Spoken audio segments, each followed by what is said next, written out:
gold has always been sort of seen as a hedge against inflation. Presumably silver offers a similar role.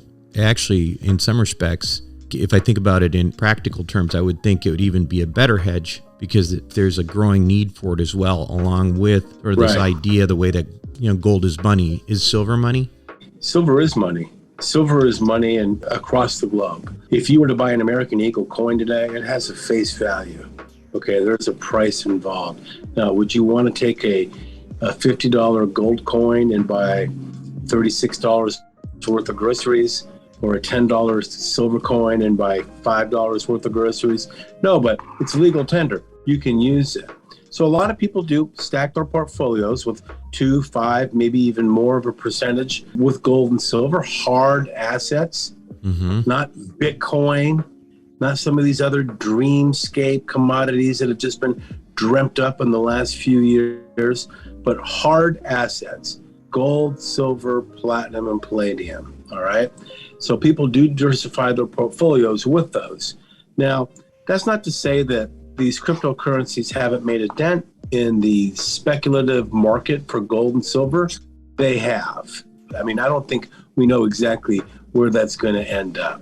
I mean, every day I read about the malfeasance and the lawsuits and the stolen wallets and so forth. You don't get that with physical gold and silver.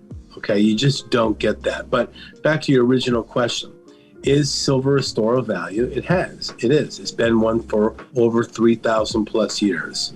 Historically, does it act in the same way as a hedge as gold, or is there anything that's different about it? Well, I think I can make the argument that gold has not corresponded with an inflation concern this time around as it would have in the 1970s or the early 1980s. Quite frankly, it's just not behaving in the way it did a generation ago. And silver is following suit. I mean, we're looking at an average price of silver for 2023 of about $23.80. All right. And there are people out there that argue that the price should be triple digits, so $100+ silver. And there are others that say that it's a $5 metal. I think if you were to canvass most analysts across the world, we're kind of in the middle of the range for where we are right now. If you look at the LBMA's annual analyst forecast, for example, I think the average price they pegged for 2023 is about $24, $25, with a top end of 30 and a low of 16.